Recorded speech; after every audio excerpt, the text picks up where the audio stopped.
Last class we discussed your concept of Bernoulli theorem और हमने Bernoulli theorem के अंदर स्टडी किया था कि pressure energy per unit mass, kinetic energy per unit mass, potential energy per unit mass का जो सम है हमेशा कांस्टेंट रहता है।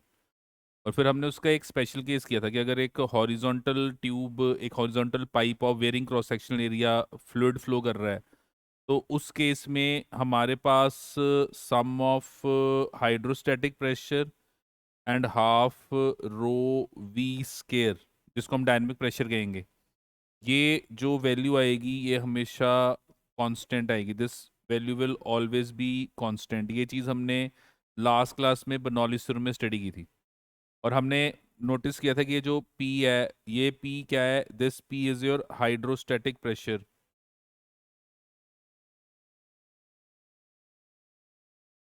एंड ये हाफ रो वी स्केयर क्या है? This is your dynamic pressure. और इन दोनों का जो सम है, ऐड करके जो आंसर आएगा वो हमेशा क्या आएगा? कांस्टेंट आएगा। इसका मतलब अगर आप एक पर्टिकुलर वैल्यू को इंक्रीज करोगे तो दूसरी पर्टिकुलर वैल्यू क्या कर जाएगी? डिक्रीज। और यहाँ पे देखो, डायनेमिक प्रेशर का मतलब वेलोसिटी ऑफ द फ्लूइड। तो इसका मतलब क्या है कि if your velocity of fluid will increase, अगर आप वेलोसिटी ऑफ फ्लूइड इंक्रीज करोगे तो हाइड्रोस्टैटिक प्रेशर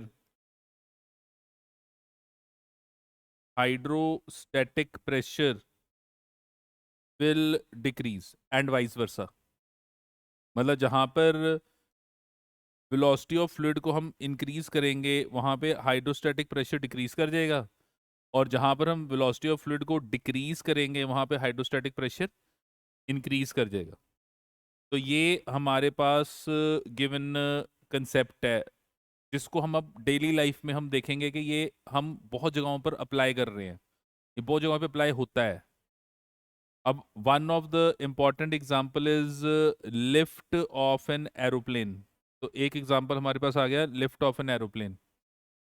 एरोप्लेन अगर आप नोटिस करो तो ये जो एरोप्लेन है, इसको टेक ऑफ करने के लिए पहले एक रनवे पे मूव करना पड़ता है। तो जब भी एरोप्लेन टेक ऑफ करेगा तो टेक ऑफ करने से पहले वो रनवे पे पहले मूव करेगा। रनवे पे मूव करते करते करते वो अपनी वेलोसिटी को बढ़ाएगा, और फिर एक पर्टिकुलर ऐसा इंस्टेंट आएगा जब वो टेक ऑफ करेगा। बिना रनवे के ऊपर मूव किए ये एरोप्लेन टेक ऑफ नहीं कर सकता। क्यों?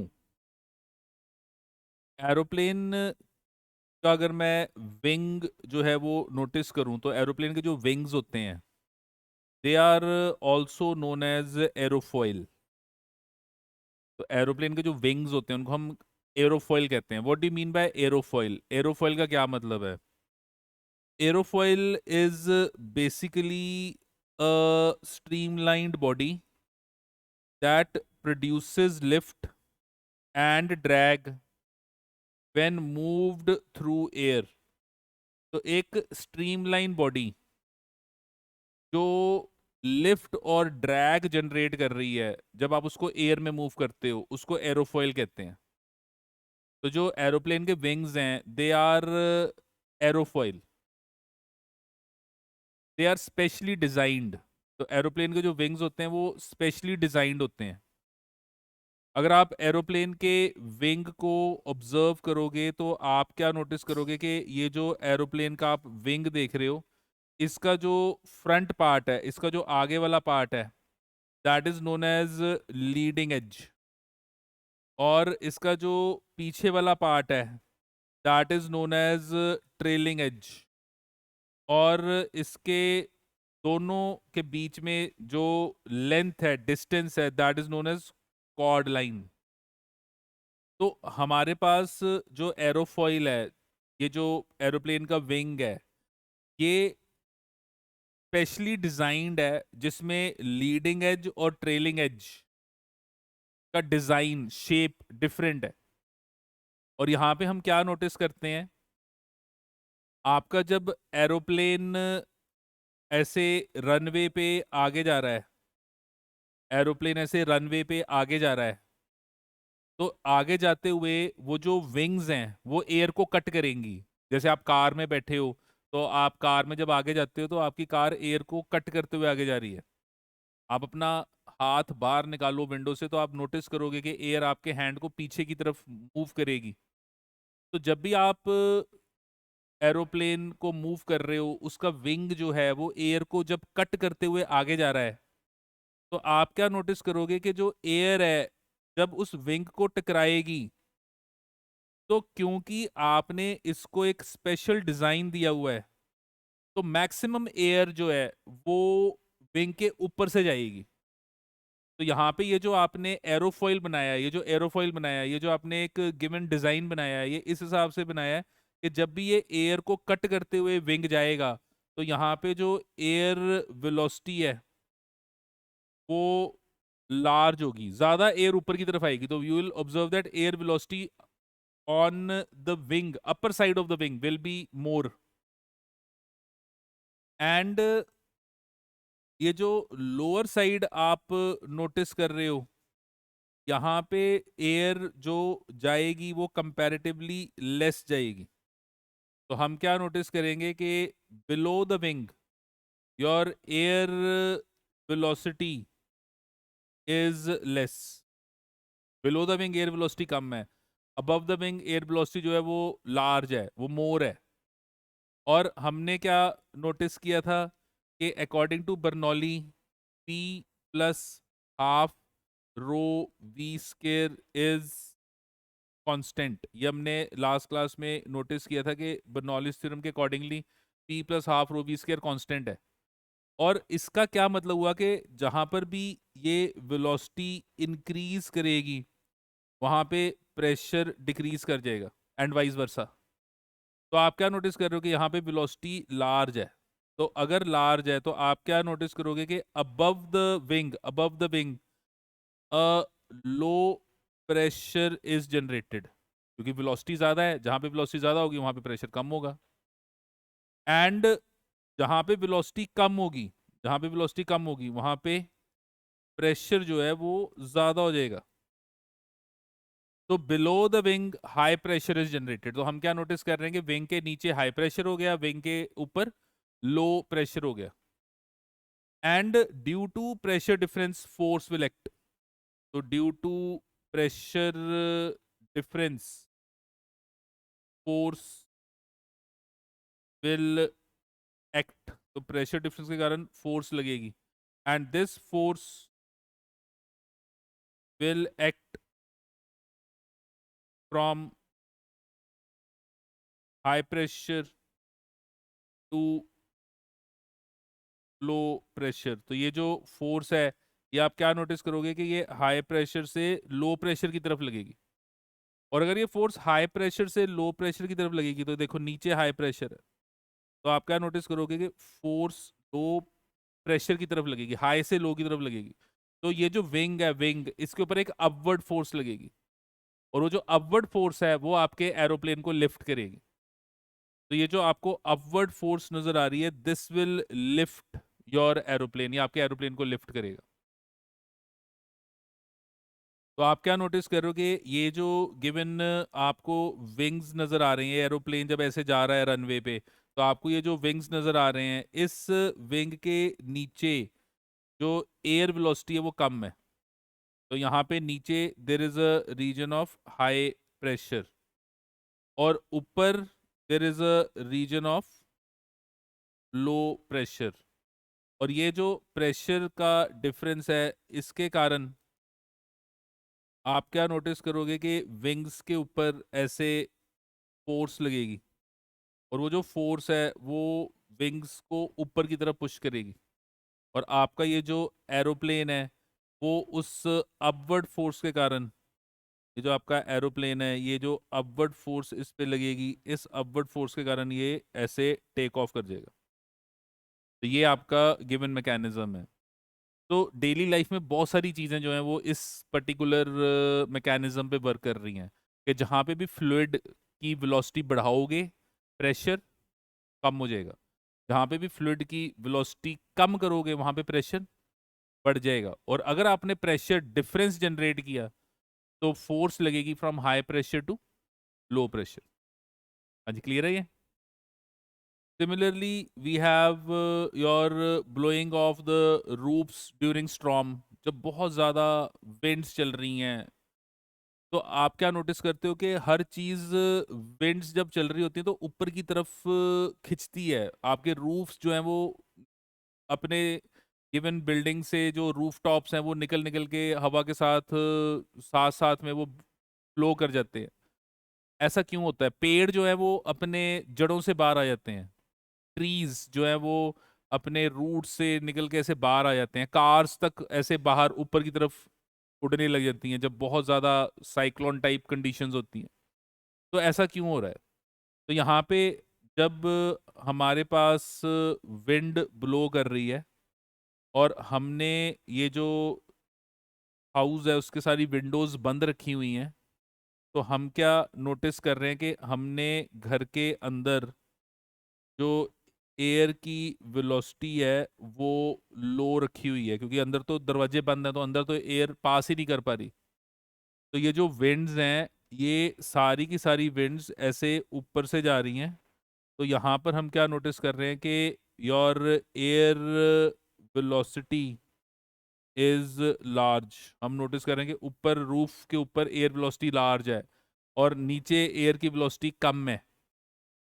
अब अगेन वही कंसेप्ट के P plus half rho we square is constant. तो इसका मतलब जहाँ पे भी वेलोसिटी आप इंक्रीज करोगे वहाँ पे ये प्रेशर डिक्रीज हो जाएगा। तो जहाँ पे लार्ज वेलोसिटी होगी वहाँ पर आप नोटिस करोगे कि लो प्रेशर जनरेट हो जाएगा। और जहाँ पे वेलोसिटी कम होगी, जहाँ पे वेलोसिटी कम होगी वहाँ पे आप नोटिस करोगे कि हाई प्रेशर जो है वो जनरेट हो जाएगा। और प्रेशर डिफरेंस के कारण अब क्या लगेगी? फोर्स। तो there will be a force acting due to pressure difference. So what we'll observe is that due to pressure difference, force will act. और वो जो फोर्स है that is responsible for blowing of the roof top. तो ये जो force है this is responsible for blowing of the roof top. तो आप क्या नोटिस कर रहे हो? आप नोटिस कर रहे हो कि आपके पास जैसे ये कार है, या ये घर की जो रूफ है, या ये आपके पास ट्रीज हैं, ये सब ऊपर की तरफ जा रहे हैं। क्यों जा रहे हैं? क्योंकि ऊपर वेलोसिटी ऑफ एयर ज़्यादा है, नीचे कंपैरेटिवली वो कम है। और जहाँ पे वेलोसिटी कम है वहाँ पे हाई प्रेशर है, जहाँ पे वेलोसिटी ज़्यादा है वो लो प्रेशर है। तो प्रेशर डिफरेंस के कारण इन सब पे फोर्स लग रही है और वो फोर्स उन सबको ऊपर की तरफ क्या कर रही है? लिफ्ट कर रही है। हाँ जी, क्लियर है ये? अब यही जो फिनोमेना है इसको हम डेली लाइफ में क्रिकेट के मैच में, फुटबॉल के मैच में भी नोटिस करते हैं। और इस इफेक्ट को हम कहते हैं मैग्नस इफेक्ट। तो ये जो मैग्नस इफेक्ट है ये आपने बहुत बार क्रिकेट के मैच में या फुटबॉल के मैच में नोटिस किया हुआ है। ये इफेक्ट क्या है? This effect was observed bye Rayleigh, and what he observed was that when a sphere moves in still air while spinning about an axis perpendicular to the direction of its motion, its curved path is more curved when it is moving without slipping, and this is known as Magnus effect. इस चीज को हम Magnus effect कहते हैं। तो basically रेले ने इस observation के बारे में बताया। उसने कहा कि अगर कोई आपके पास एक बॉल है और आप उसको स्पिन करते हुए मोशन देते हो, उसको स्पिन करते हुए आप ट्रांसलेटरी मोशन देते हो, मतलब यहाँ पे दो मोशन हो गए। स्पिन मतलब रोटेशन, ट्रांसलेटरी मतलब आगे। तो आपने एक फुटबॉल को हिट किया, पर ऐसे हिट किया कि वो साथ में घूम भी रही है, स्पिन भी कर रही है। तो फुटबॉल आगे तो जा रही है। हम डेली लाइफ में हम जब पैर मारते हैं तो हम सीधा पैर मारते हैं, बॉल स्ट्रेट जाती है। पर एक प्लेयर जब फुटबॉल को पैर मारता है तो वो क्या करता है? इस तरीके से उसको पैर मार रहा है कि बॉल गोल भी घूम रही है। अब वो बॉल को स्पिनिंग इफेक्ट दे रहा है, और स्पिनिंग इफेक्ट देने से हो क्या रहा है? तो स्पिनिंग इफेक्ट देने से हो ये रहा है कि यहाँ पे अगर मैं ये बॉल को नोटिस करूं, और स्पिनर ने क्या, ये फुटबॉल प्लेयर ने क्या किया, इस बॉल को ऐसे स्पिन किया, ये ऐसे, ये जो आपको एक्सिस नजर आ रहा है, इस एक्सिस के बाद उसने बॉल को ऐसे घुमाया, अपने पैर से जब हिट किया तो इस हिसाब से हिट किया कि बॉल आगे तो जा ही रही है, ये बॉल आगे तो जा ही रही है, पर आगे जाते जाते घूमते हुए आगे जा रही है, स्पिन करते हुए आगे जा रही है। तो उसने क्या नोटिस किया रेले ने, उसने कहा कि अगर स्ट्रेट बॉल ऐसे इस ऐसे चले जानी थी बॉल आगे, अगर स्पिन ना होती, आप सीधा पैर मारते इसने ऐसे आगे चल जाना था, पर आपने जब बॉल को स्पिन करते हुए, ऐसे स्पिन करते हुए हिट किया, तो आप क्या नोटिस कर रहे हो कि ये जो बॉल है ये ऐसे कर्व्ड पाथ में जाके नेट में चलेगी। और ये आपका जो गिवन पाथ है, देखो ये जो आपको पाथ नजर आ रहा है, ये वाला, ये जो आपको पाथ नजर आ रहा है, जो इसने कर्व्ड पाथ लिया है, ये कर्व्ड पाथ मैग्नेस इफेक्ट है। कि बॉल जरूरत से ज्यादा डेविएट होगी, हवा के अंदर वो डेविएट होगी। ऐसे ही जब आप क्रिकेट का मैच देखते हो तो समटाइम्स जो बॉलर है वो जब बॉल करता है, बैट्समैन उसको हिट करने की कोशिश करता है, लेकिन बॉल जो है वो अपने पाथ से डेविएट हो जाती है। आप कभी भी मैच देखो, उसमें वो दिखाते हैं ये वाइट लाइन के बॉल वैसे ऐसे जानी थी, ब्लू लाइन बॉल पर ऐसे चली गई। अब एक था कि बॉल ऐसे जाने चाहिए थी, पर अब बॉल किसी और तरीके से चल गई, और फिर वो जो बॉलर है उसकी बड़ी प्रेज करते हैं कि देखो बॉलर ने इन स्विंग कर दी, बॉलर ने आउट स्विंग कर दी। तो उसने बॉल को हवा में स्विंग कर दिया, स्विंग का मतलब उसने बॉल को हवा के अंदर ही उसका रास्ता चेंज करा दिया। तो वो जो रास्ता चेंज हो रहा है, वो रास्ता क्यों चेंज हो रहा है? Because of this मैग्नेस effect. वो जो बॉलर है वो क्या कर रहा है, स्पिनर है, अब अगर आप एक स्पिनर को देखो तो वो तो बड़ी स्लो बॉल डालता है, फिर बैट्समैन को क्या प्रॉब्लम है, इतनी स्लो बॉल वो क्यों नहीं मार पा रहा, वो तो इतना बड़ा बैट्समैन है। क्योंकि वो जब बॉल कर रहा है तो वो ऐसे बॉल को घुमा रहा है कि वो बॉल हवा में डेविएट हो रही है। बैट्समैन को लगता है कि बॉल सीधी मेरे बैट पे आ रही है, पर वो बैट पे आने के टाइम थोड़ी सी डेविएट होगी। बैट्समैन को ध्यान रखना पड़ता है कि वो किधर को डेविएट हो रही है, अगर वो नहीं ध्यान रखेगा तो उसका बैट का एज पड़ेगा और वो कैच आउट हो जाएगा। तो यहाँ पर ये जो इफेक्ट है, इस इफेक्ट को हम क्या कहते हैं? मैग्नेस इफेक्ट। तो देखो आपने फुटबॉल के मैच में नोटिस किया होगा कि ऐसे फ्री हिट ले रहा है एक प्लेयर, और जब वो फ्री हिट ले रहा है तो कितने सारे बंदे उसके ऐसे सामने खड़े हैं। तो फिर फ्री हिट ही क्यों दे रहे हैं उसको? क्योंकि अगर वो सीधा मारेगा तो इनके ऊपर ही बजेगी, इसलिए थोड़ा ना दे रहे हैं कि सामने वाले में से एक को इंजर करना है। वो कहते हैं सामने वाले में से किसी एक को मार जोर से ताकि वो घर जाए अपना। ये जो प्लेयर है इसको बेसिकली सामने ये प्लेयर खड़े करके अब बॉल को ऐसे हिट करना है कि ये बॉल को जब हिट करेगा तो ये बॉल को अपना पैर इस हिसाब से मारेगा कि बॉल अपने एक्सिस पे क्या करेगी, स्पिन भी करेगी और आगे भी जाएगी। और जब ये स्पिन करते हुए आगे जाएगी तो ये बॉल ऐसे यहां से घूम के ऐसे जाके आपके गिवन गोल, आपके गिवन गोल के अंदर गोल हो जाएगा। तो ये जो गोल के अंदर ये बॉल जा रही है ये घूम के जा रही है, और जो प्लेयर ऐसे कर लेगा वो स्टार बन जाएगा। तो ये जो गिवन मेथड है इसमें क्या है कि आपको बॉल को आगे भी भेजना है और साथ में क्या करना है, स्पिन भी करना है। तो जब भी स्पिनिंग बॉल को आप थ्रो करोगे तो वो अपने रास्ते से डिविएट होगी, और इसको मैग्नेस इफेक्ट कहेंगे। अब ये होता क्यों है? मेरे पास लेटे से ये एक बॉल है, मैंने इस बॉल को जस्ट ऐसे स्ट्रेट थ्रो किया, ऐसे स्ट्रेट थ्रो किया। तो राइट नाउ मैं बॉल के अंदर ट्रांसलेटरी मोशन कर रहा हूँ।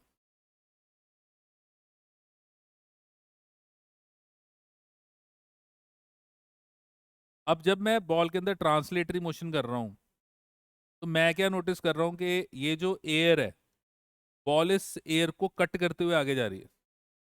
और जब बॉल इस एयर को कट करते हुए आगे जा रही है तो ये एयर के पार्टिकल्स ऐसे पीछे की तरफ आ रहे हैं। तो एयर के पार्टिकल्स ऐसे पीछे आ रहे हैं जब बॉल एयर को कट करते हुए आगे जा रही है। तो ये जो बॉल जब एयर को कट कर रही है तो वो एयर को इस टाइप से मोशन दे रही है कि एयर क्या कर रही है, एयर बॉल को आगे जाने से रोक रही है। उसकी लेयर्स हैं जो बॉल को आगे जाने से रोक रही हैं। अच्छा, अब मैंने वही जो बॉल है उसको ऐसे स्पिन किया, उसको घुमाया, ऐसे रोटेट किया। तो मैं यहाँ पे अब जो मोशन कर रहा हूँ वो कौन सा मोशन कर रहा हूँ? Rotational motion.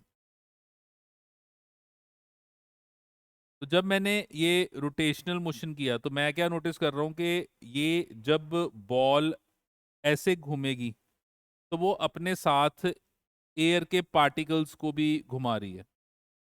और जब वो एयर के पार्टिकल्स को घुमा रही है तो मैं ऑब्जर्व कर रहा हूँ कि ये पार्टिकल्स इस तरीके से घूम रहे हैं। ये मेरे पार्टिकल्स, एयर के पार्टिकल्स का गिवन फ्लो है, मोशन है। अच्छा, अब मैंने क्या किया, मैंने इन दोनों फिनोमिनस को कंबाइन कर दिया। मैंने बॉल को स्पिन करते हुए आगे थ्रो किया, तो मैंने बॉल को आगे भी थ्रो किया और साथ में उसको मैंने स्पिन भी किया, दोनों चीज़ें की। तो अब स्पिनिंग बॉल होगी जो आगे जा रही है। अब ये स्पिनिंग बॉल जब आगे जा रही है तो आपने दोनों मोशन जब कंबाइन कर दिए तो यहाँ पे देखो, ये जो टॉप, ये ऊपर वाली जगह एक वन साइड देखो, ये वन साइड पे अगर आप एयर को देखो, देखो वन साइड पे अगर आप एयर को देखो तो एक, ये सेम साइड है, ये दोनों सेम साइड है, ये दोनों सेम साइड है, बस एक ट्रांसलेटरी के कारण है और एक रोटेशन के कारण है। अब यहाँ पर आप क्या नोटिस कर रहे हो कि due to translation the direction of motion of the air and due to rotation the direction of motion of the air, इन दोनों की डायरेक्शन अलग अलग है। तो एयर जब यहाँ पर अब कट करेगी तो आप क्या नोटिस करोगे कि यहाँ पे एयर वेलोसिटी जो है वो डिक्रीज हो जाएगी, क्योंकि वो दोनों लेयर्स एक के मोशन के अकॉर्डिंगली एयर को लेफ्ट जाना चाहिए, दूसरे मोशन के अकॉर्डिंगली एयर को राइट जाना चाहिए। तो अब वो लेफ्ट राइट दो तो नहीं जाएगी एयर, या लेफ्ट जाएगी या राइट जाएगी, तो ओवरऑल उसका जो इफेक्ट होगा वो एक डायरेक्शन में जाएगी बट उसकी वेलोसिटी कम हो गई। और अगर मैं ये नीचे वाली साइड लूंगी, देखो ये वाली, ये सेम साइड है, देखो ये अब बॉल की सेम साइड है, अगर ये वाली साइड लूं तो मैं इस साइड पे क्या नोटिस कर रहा हूँ कि देखो दोनों लेयर्स एक ही डायरेक्शन में जा रही हैं। और अगर दोनों लेयर्स एक ही डायरेक्शन में जा रही हैं तो यहाँ पर आप क्या नोटिस कर रहे हो कि ये जो बॉटम वाली साइड, ये दूसरी वाली जो साइड है, एक वन साइड है एक दूसरी साइड है, ऑपोजिट साइड, यहाँ ऑपोजिट साइड आपने क्या नोटिस किया कि जो एयर वेलोसिटी है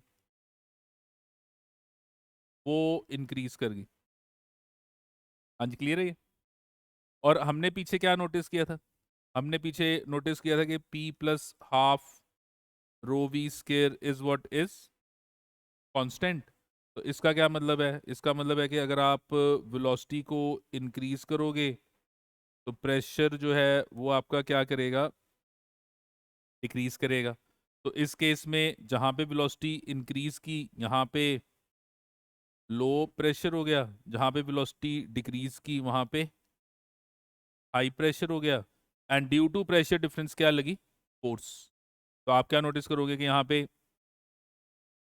due to pressure difference force लग रही है from high pressure to low pressure. तो यू ऑब्जर्व दैट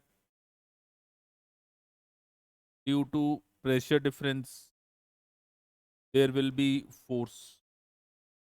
और ये जो फोर्स है, ये फोर्स क्या करेगी? ये आपके गिवन बॉल को डिविएट करेगी फ्रॉम इट्स पाथ। तो ये फोर्स आपके बॉल को अपने पाथ से क्या कर देगी? डिविएट कर देगी। तो ये जो आपको फिगर नजर आ रही है, इस फिगर में आप क्या नोटिस कर रहे हो कि जब ये फुटबॉल प्लेयर ने ये बॉल को ऐसे हिट किया और साथ में ऐसे हिट किया कि बॉल स्पिन करे, तो उसने बेसिकली क्या किया, उसने यहाँ पर बॉल के एक साइड पे स्पिन करती हुई, जो स्पिन करती हुई बॉल आपको नजर आ रही है, इसके एक साइड पे उसने एयर की वेलोसिटी को बढ़ा दिया, दूसरे साइड पे एयर की वेलोसिटी को कम कर दिया। तो यहाँ पे ये जो साइड आपको नजर आ रही है, इस साइड पे हाई प्रेशर जनरेट हो गया। ये जो साइड आपको नजर आ रही है, इस साइड पे हाई प्रेशर जो है वो जनरेट हो गया, और दूसरी साइड, ये वाली साइड पे लो प्रेशर जनरेट हो गया। और ये जो प्रेशर डिफरेंस है, इसके कारण आपने क्या नोटिस किया कि आपकी जो बॉल है उसने रास्ते में डेविएट करके गोल पोस्ट के अंदर एंट्री मार ली। तो ये प्रेशर डिफरेंस जो जनरेट हो रहा है ये आप स्पिनिंग बॉल के साथ जनरेट कर रहे हो। हाँ जी, क्लियर है ये? और ये रास्ता आपका डेविएट हो गया, समझ गए? इसको मैग्नेस इफेक्ट कहते हैं। अब देखो ऐसे ही हमारे पास और भी ऐसे कंसेप्चुअल क्वेश्चन आएंगे। You have motion of two parallel boats which are very close to each other. तो हमारे पास लेट अस से एक वाटर बॉडी है, और ये जो वाटर बॉडी है, इस वाटर बॉडी में दो बोट्स जो हैं वो पैरेलल टू ईच अदर जा रही हैं। आप अपने दोस्तों के साथ घूमने फिरने गए हो बीच पे, वहाँ पे आपने दो बोट्स जो हैं वो हायर कर ली।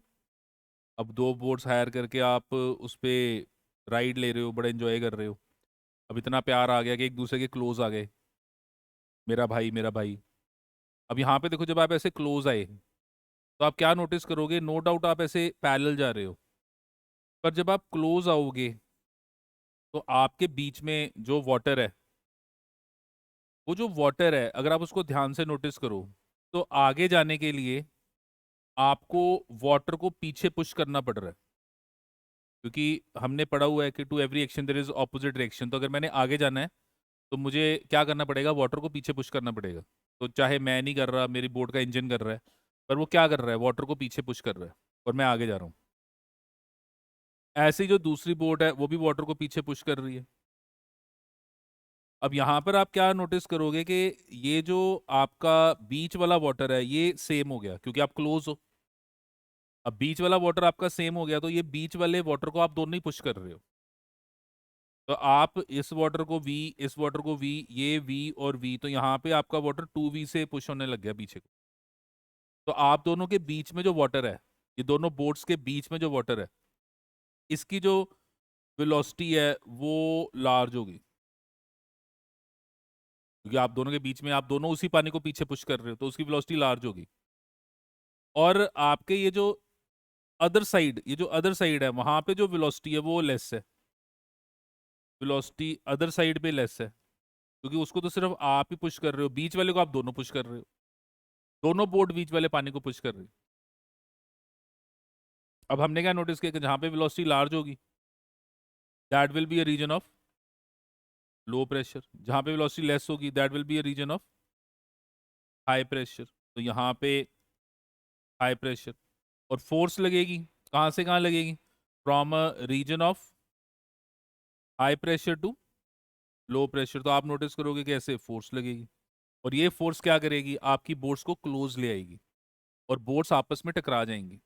अब आप तो अपनी तरफ से सीधे जा रहे हो, आपने स्टेयरिंग को एक दूसरे की तरफ नहीं किया, पर फिर भी आप आगे टकरा गए।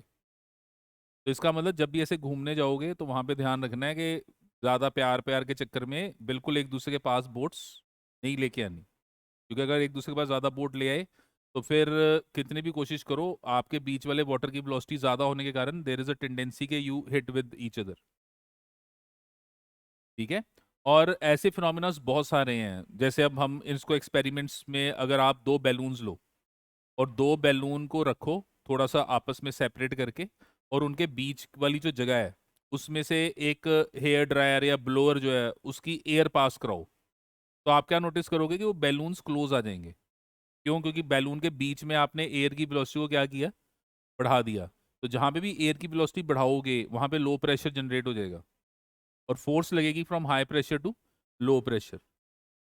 ऐसे ही सिमिलरली अगर आप कार में हो हाईवे पे, और आपने रास्ते में अपनी कार को साइड पे रोका है 2 मिनट के लिए, कुछ बाय करना है, कुछ करना है, आपने रोक रोक लिया आपने गाड़ी को, तो अगर आपके बिल्कुल क्लोज एक बस पास करेगी फास्ट, तो आपकी कार थोड़ी शेक करती है। अब आपकी कार क्यों शेक करती है? क्योंकि आपके क्लोज जब बस पास करेगी तो बस और आपकी कार के बीच में जो एयर है उसकी वेलोसिटी बहुत हाई है, और आपके कार के दूसरे साइड पे तो एयर स्टिल है, तो वहां पे वेलोसिटी बहुत लो है। तो जहां वेलोसिटी कम है वहां हाई प्रेशर। बस जहां से निकली है फास्ट हवा काटते हुए, वहां पे एयर वेलोसिटी ज्यादा होने से लो प्रेशर। तो आपके कार के एक साइड पे हाई प्रेशर हो गया, दूसरे साइड पे लो प्रेशर हो गया। इसके कारण क्या होगा? फोर्स लगेगी कार पे, जिसके कारण कार क्या करेगी? थोड़ी शेक करेगी। इसीलिए जब आप एक स्टेशन पे खड़े हो तो वहां पे हमेशा एक इंस्ट्रक्शन होती है कि कभी भी स्टेशन में खड़े होने के टाइम जहाँ पे ट्रेन आ रही है प्लेटफॉर्म पे, उस प्लेटफॉर्म के बहुत जाके क्लोज नहीं खड़े होना ट्रेन के पास जब ट्रेन आ रही है। देखो जब ट्रेन आके उस प्लेटफॉर्म पे रुकनी है फिर तो कोई प्रॉब्लम नहीं है, क्योंकि उसने स्लो होके रुकना है। पर अगर बाय चांस ट्रेन ने रुकना नहीं है प्लेटफॉर्म पे, तो वो पीछे से फास्ट आ रही है, आप प्लेटफॉर्म के बिल्कुल कॉर्नर पे खड़े हो और ट्रेन बिल्कुल आपके क्लोज फास्ट निकलती है, तो जब ट्रेन आपके बिल्कुल क्लोज फास्ट निकलेगी तो ट्रेन एयर को कट करते हुए जा रही है, तो आपके और ट्रेन के बीच में जो एयर होगी उसकी हाई वेलोसिटी होगी, लो प्रेशर होगा। पर आपके बैक साइड पे एयर वेलोसिटी कम है, वहां पे हाई प्रेशर है। तो क्या होगा, आपको ऐसे लगेगा कि पीछे से किसी ने धक्का मारा आपको, और आप जोर से जाके ट्रेन में हिट करोगे। अब ट्रेन में आपने क्यों हिट किया, क्योंकि आपके ऊपर एक बहुत जोर से फोर्स लगी। पर वो क्यों लगी, क्योंकि आपके एक साइड पे वेलोसिटी ज्यादा है एयर की, दूसरे साइड पे वेलोसिटी कम है, and force will always act from high pressure to low pressure. तो आप हिट करके हो गया आपका काम, ऊपर जाके आप भूत बन गए, और अब ढूंढ रहे हो कि किसने मुझे धक्का मारा, अब जब तक मैं उसको मार ना दूं मेरे को चैन नहीं आएगा। बस पूरी जिंदगी घूमी जाओ कि आपको किसी ने धक्का तो मारा ही नहीं था, आपने बस फिजिक्स नहीं पढ़ी थी। पढ़ लेंदे बर्नौली थ्योरम, छुट्टी ना मार दे उस दिन।